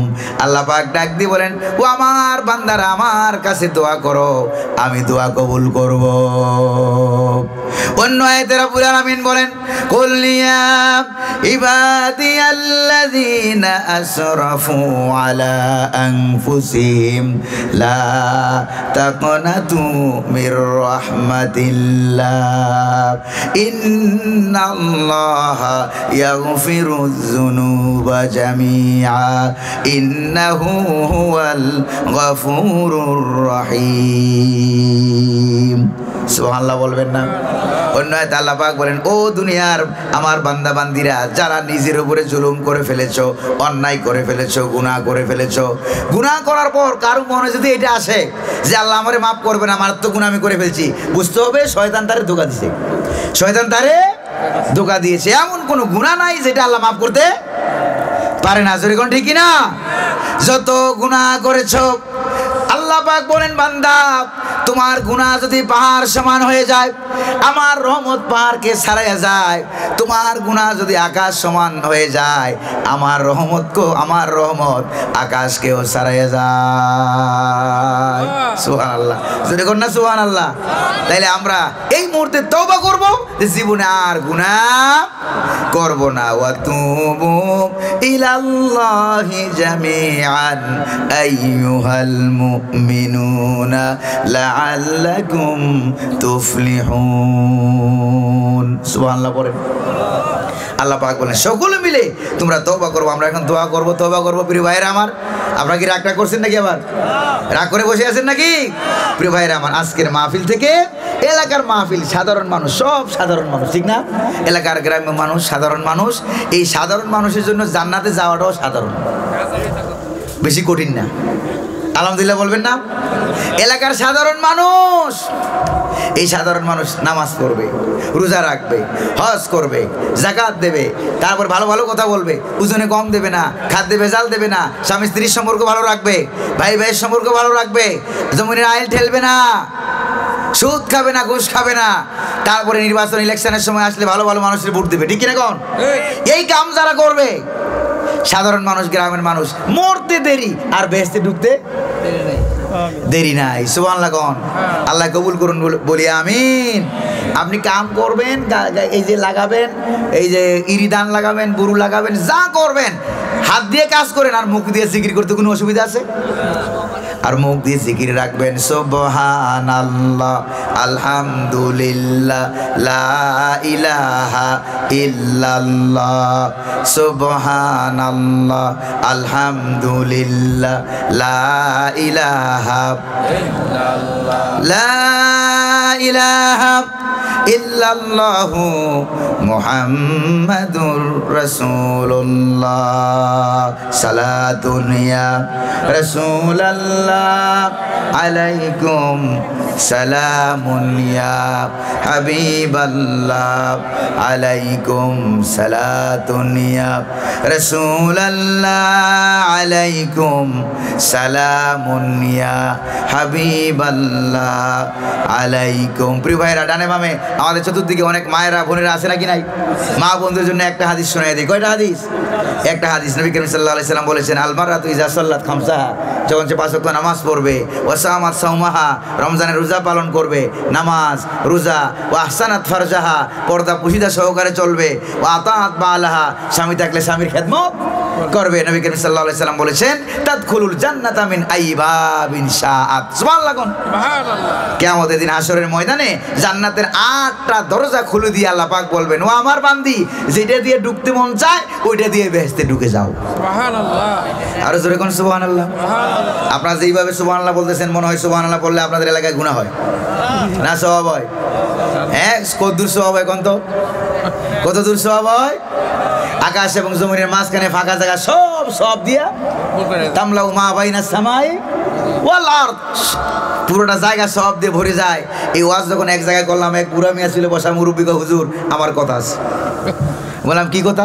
ওই একবার সুবহানাল্লাহ বললাম, পুরো খালি জায়গা সবে ভরপুর হয়ে গেছে। দ্বিতীয়বার যে আবার বললাম, ওই সব জায়গা হইলো কই? কথা বুঝছেন আপনারা? তখন আমি বললাম যে মুরব্বি কি আল্লাহর কাছে আছে? এটা নমুনা দেখা হলো, উদাহরণ। তখন আমি বললাম যে মুরব্বি, এখন দিন না রাত? কইছে রাত। তাই আমি বললাম দিন গেল কই? কোন আপনি আমার দিন গেল কই? মুরব্বি আর বলতে পারে না। তখন আমি বললাম যে আল্লাহ পাকের কোরআনের কাছে দেখেন, আল্লাহ পাক কি জবাব দিয়ে দেখেন। ও আল্লাহ, তোমার কাছে জায়গার অভাব আছে নাকি? রব্বুল আলামিন কি বলেন দেখেন, ওয়াস-সামা বানাইনাহা বিআইদি ওয়া ইন্না লামুসিউন। আসেনি কোরআনে? আল্লাহ পাক বলেন, আকাশকে আমি আমার নিজ কুদরতে হাত দিয়ে তৈরি করেছি, আর এটাকে প্রতিটা মুহূর্তে আমি আল্লাহ বড় করতেছি। সুবহানাল্লাহ। বিজ্ঞানীরা তো আমেরিকা আবিষ্কার করতে পারছে, আকাশ আবিষ্কার করতে বিজ্ঞানীরা এখনো বলছে যে আকাশ আছে। জানে বিজ্ঞান? জানে না। কোরআনে আল্লাহ আমাদেরকে জানাইছে না? জানাই নাই। রূহ সম্পর্কে কোনো তথ্য বিজ্ঞান আমাদেরকে দিতে পারে নাই, কিন্তু আল্লাহ জানাইছে না? জানাই নাই। ফেরেশতা সম্পর্কে, রূহ সম্পর্কে, জিন সম্পর্কে, তারপরে মাটির নিচে কবরের পিছনে কি হচ্ছে বিজ্ঞান তথ্য জানায় নাই, আল্লাহ পাক আমাদেরকে সব জানিয়ে দিয়েছে। আলহামদুলিল্লাহ বলবেন না? আলেমদেরকে সম্মান করবেন। কারা কারা একটু হাত তোলেন। আলেম সম্মান করবেন। আলেম যেই দলের হোক, আলেম হইলেই সম্মান করবেন। রাজি আছেন তো ইনশাআল্লাহ? মাঝে মাঝে দাওয়াত দিবেন, হাদিয়া দিবেন, তোবা দিবেন, খাওয়াবেন, দাওয়াত দিবেন, সম্মান করবেন। সাহাবীরা হুজুর সাল্লাল্লাহু আলাইহি ওয়াসাল্লামের মনে সম্মান করে নাই? করছে না? করে নাই? আলেম রইল নায়েবে নবী, আলেমরা নায়েবে রাসূল। এখন দোয়া হবে, মুনাজাত হবে। মুনাজাতের আগে সবাই বসে যান। মাঝখানে অনেকটা ফাঁকা জায়গা আছে, যারা দাঁড়িয়ে আছেন দাঁড়ানো ভাইরা সকলে বসে যান। আশেপাশে যারা হাঁটতেছেন বসে যান। বেহেশতের বাগানের ভিতরে সকলে চলে আসুন। আল্লাহ তৌফিক দান করুন বলি আমিন। প্রিয় ভাইরা, সূরা বাকারার 186 নম্বর আয়াত থেকে আমি তেলাওয়াত করলাম। আয়াতটা আবার শোনায় দেই। ওয়াইজা সালাকা ইবাদি আন্নি ফাইন্নি করিব উজিবু দাওয়াতাদ দাঈ ইযা দান ফালইস্তাজিবু লি ওয়াল ইউমিনু বি লাআল্লাহুম ইয়ারশুদুন। আল্লাহু আকবার বলেন। এই আয়াত থেকে আমরা তেলাওয়াত করলাম। প্রিয় ভাইরা, প্রত্যেকদিন কমপক্ষে 1 পৃষ্ঠা করে হলো কোরআন শরীফ পড়বেন। হাত তুলেন, কারা কারা পড়বেন? রাজি আছেন তো ইনশাআল্লাহ? আল্লাহ তৌফিক দিন। কবুল করুন, বলি আমিন। ওয়া আখিরু দাওয়ানা আলহামদুলিল্লাহি রাব্বিল আলামিন। আসসালামু আলাইকুম ওয়া রাহমাতুল্লাহি ওয়া বারাকাতুহু। দোয়া তো ইমাম সাহেব হুজুরি করব নাকি আমি করব? কে করব দোয়া? নাও খুলে নাও। প্রিয় ভাইরা, আজকে যে আপনাদের এখানে মাহফিল হলো, এই মাহফিলটা আপনারা দেখছেন নাকি? আমরা ভালো হয়েছে না খারাপ হয়েছে কোন? হ্যাঁ, এরপর লাইভ হয়েছে। আমার নাম গোলাম কবির আজহারি। নিজের পরিচয় দিতে পারি নাই, থাকি ঢাকায়, কিন্তু বাড়ি কি কাছে না দূরে কোন? কে কে জানেন বাড়ি কাছে? তার তুলনা থেকে আলহামদুলিল্লাহ। আমার বাড়ি উত্তর সানলা।